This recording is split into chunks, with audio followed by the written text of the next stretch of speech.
So this is the humidifier I bought on Amazon.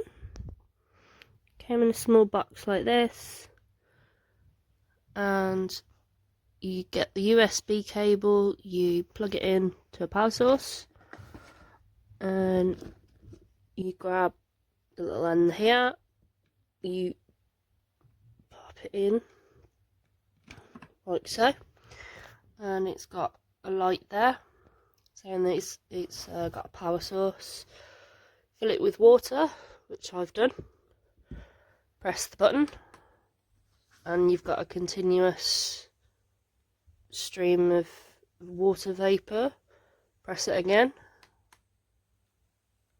and it's the occasional water vapour.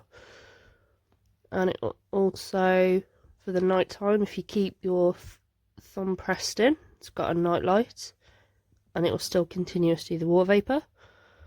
If you want it a little bit dimmer, then you press the button in again and it goes from dim to bright. And then if you want to turn it off, the light's off but the water vapour still continues.